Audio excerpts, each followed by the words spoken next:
Homegrown alligator, see you later. Gotta hit the road.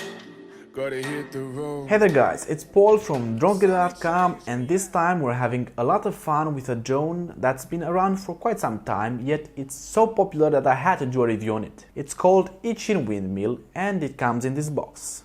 It has the usual spare propellers and screwdriver, but the most unique and game-changing accessory on the package are the suction cup joysticks you can put on your phone and control the drone with much better precision and tactile feedback. The suction cups are very well held in place, and this can even flip if you want to freely access the screen again. The drone also comes with an included controller with a phone holder if this wasn't enough for you. This is the drone, very tiny and lightweight with great propeller protection. The camera is 720p. It comes with a battery that is not removable, unfortunately. More about that later. And there's also an optical flow camera underneath. Pretty impressive for the size of this drone. Something I wanted to emphasize is the option to turn the optical flow on or off from the transmitter. This is great if you want to learn how to fly a drone better and control it yourself entirely. This thing also works with 4 AAA batteries. At first I tested the drone by flying inside, which is probably the best environment for it. I'm being pretty impressed by the camera quality now that I take a look back at the footage. It's also pretty stable, although I dropped it a few times because the space was quite limited and it hit some walls. It's great that it has very sturdy prop protection, so you can safely hit the walls anytime. I decided to take it outside in a very windy day, which was not the best idea. As you can see in the trees, the wind is blowing with a lot of force, and the drone did manage to keep itself in the air, but not for long.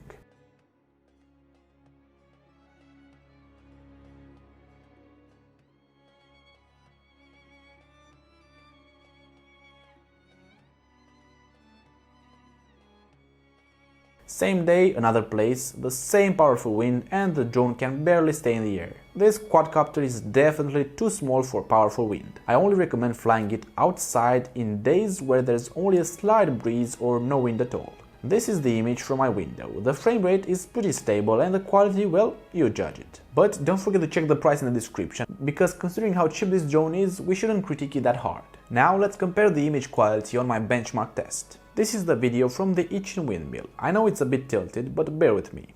Now let's compare it with the DJI Tello that's twice the price. You decide which one you think is more worth it for you when it comes to video. However, if you want to take photos, don't have great expectations. The photos are 720p and the color tones aren't that great. As you can see, compared to two of my favorite selfie drones out there, the Tello and the DJI Drone X. I decided to measure a few specs myself, and at first I got pretty disappointed about the battery life on this thing. I got about 4 minutes of battery and it's also not removable.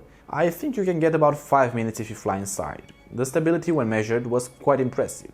The drone only moved about 10 centimeters in 20 seconds, which is very stable in my book. And the noise, well, I must say this is one of the most quiet drones that I currently own, as it's somewhere around 68 decibels, which is a little louder than a standard conversation.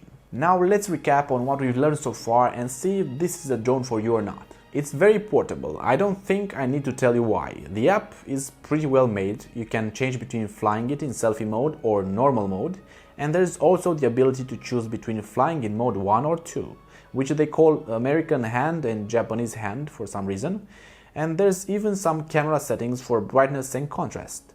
The joystick suction cups are a big plus, because they make all the difference in the world for people like me who don't like to use their phone to control any drone. Also, this quadcopter is very cheap, so if the battery life is a problem with you, I guess you can buy 2 of these for under $100. The size is both an advantage and a disadvantage for this drone, as the wind resistance is very poor and it's not really made for flying outside. The internal battery is probably the biggest minus in my book. But you decide if this is important for you or not. Please leave a comment down below and tell me what other drones you might be interested in, and I might just review them. Also, don't forget to subscribe and hit the bell notification icon, because I'll soon post some other nice reviews that you might want to see. See you later, alligator! Homegrown alligator, see you later. Gotta hit the road. Gotta hit the road. The sun ain't changed in the atmosphere. Architecture unfamiliar. I could get used to this.